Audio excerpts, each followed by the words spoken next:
अब माया किसे कहते हैं और माया का क्या बंधन है और इस बंधन से कौन तरता है? प्रभु के सिवा और कुछ दिखना सब माया है।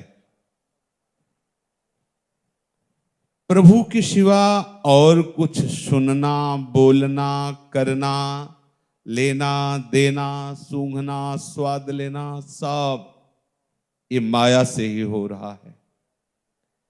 मैं, मेरा, तू, तेरा, ये भेद माया से ही हो रहा है।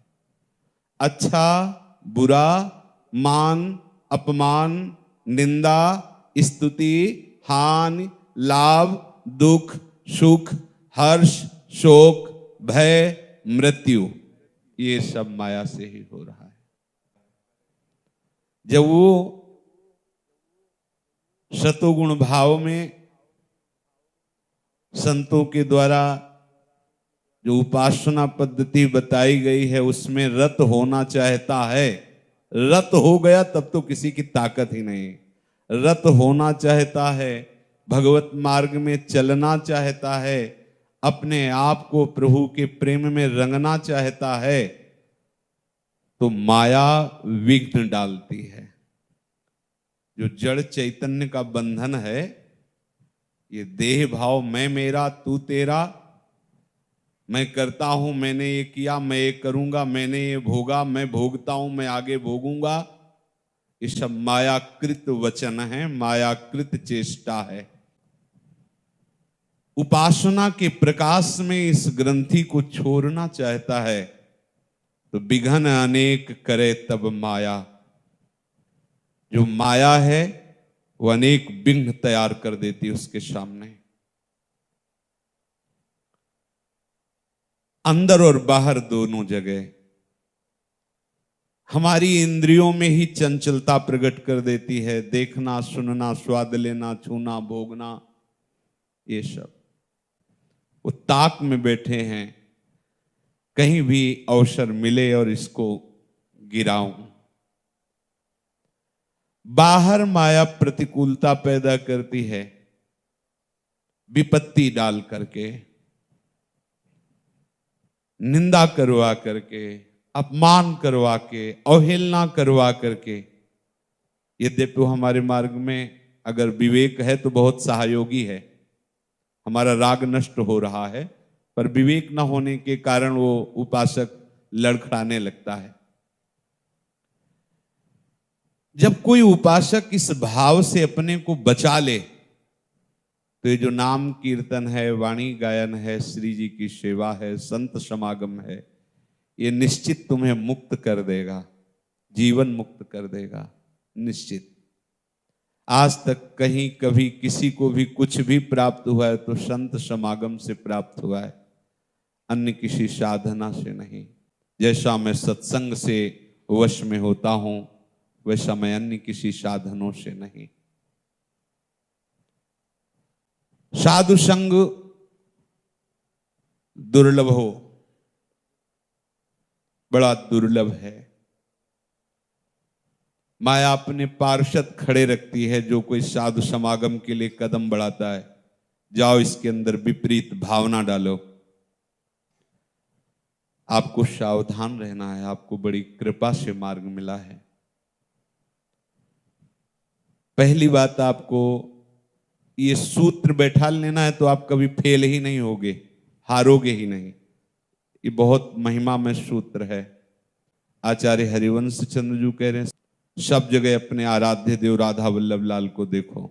ये सुलझने का मार्ग है, उलझने का नहीं। ये सूत्र आप अपने हृदय में रखना, ये तत्काल आपको बचा लेगा, हर भगवत विरुद्ध बातों से आपको बचा लेगा। अब आपको ये सावधान रहना है कि आप जिस मार्ग पर चल रहे हो तो वही मार्ग देने वाला आपके पास विपरीत भावना भेजेगा। ये सिद्धांत है। जब वर्ष भर विद्यालय में अध्यापक के द्वारा हमें जो शिक्षा दी जाती है तो वही अध्यापक प्रश्न करके, और जब आप उत्तीर्ण हो जाते हो तो अगले क्लास में पहुंचा देता है। ऐसे ही महामहिम करुणा समुद्र प्रभु उपासक के सामने भेजते हैं सदगुरु के द्वारा अमृतमय वचन, अमृतमयी उपासना, अमृतमयी भावना, और असत पुरुषों का वेश धारण करके वही उसके प्रति विपरीत भावना, संशय, ये प्रकट करने के लिए वही उन्हीं का विधान है। अब आपको संभलना है, चाहे विद्या विनय संपन्न ब्राह्मण हो या घोर पापाचरण करने वाला चांडाल हो, गऊ हो, कुत्ता हो, हाथी हो, सब में हमें अपने श्री कृष्ण को देखना है, अपने प्रभु को देखना है। यही हमारी बुद्धि का विवेक है, यही हमारी बुद्धि का प्रकाश है। देव कृपा कर बुद्धि प्रकाश, समस्त भूतों के प्रति दोष भाव रहित हो जाना, ये प्रभु की मांग है आपसे। क्योंकि प्रभु कह रहे हैं मेरे सिवा और कोई नहीं, मैं ही मैं हूं। यही तो सवाल हल करना है। जिस स्कूल में हम पढ़ रहे हैं, हमारी पढ़ाई का यही सवाल है, प्रभु के सिवा कोई नहीं, बस यही जान जाना। ये जान गए तो आगे सब बात बन जाएगी। जहां आपको निंदा करना या सुनना पड़े किसी और की, कदापि मत जाइए, चाहे जितना श्रेष्ठ महामहिम स्थान हो।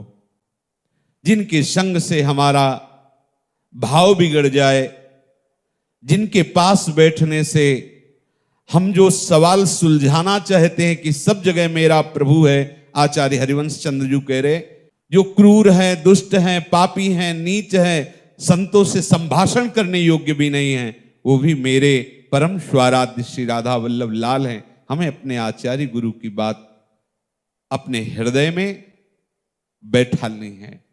सर्वत्र भगवत बुद्धि करके उदासीन अति रही गोसाई। उदासीन, न किसी से मित्रता, न किसी से शत्रुता। कहीं भी जाओ, कहीं भी इस बात से सावधान रहना, माया अपना रंग आपके ऊपर फेंकेगी, आपको बचा के निकल जाना है। लड़ना नहीं, जवाब नहीं देना। अगर लड़े या जवाब दिए तो भी आप उसके रंग में आ गए। मौन, वो पीछे से अगर एक लात भी मारे तो कोशिश करना कि लौट के ना देखे और आगे बढ़ जाए। हमें उसके रंग में नहीं रंगना है। जित संग दोषा, वो संग दोष प्रकट करेगा, अपने को नहीं। और जब ये प्रभु देख लेंगे कि आप ऐसे सहनशील है, तो जो अपमान भक्त कर करे राम रोष पावक सो जरे। कौन ऐसा है? अनंत ब्रह्मांडों के स्वामी, अनंत शक्तियों के स्वामी, अनंत ऐश्वर्य के स्वामी मेरे प्रभु श्री हरि हैं। और उस हरि के हृदय का मूर्तिमान प्रेम हमारी प्रिया जो है, ऐसे युगल सरकार की दास्ता में हमें कौन ऐसा है जो हमारी तरफ ऐसा कर सके? अगर कोई कर रहा तो हरि ही है, दूसरा नहीं। प्रणाम, आगे बढ़ो।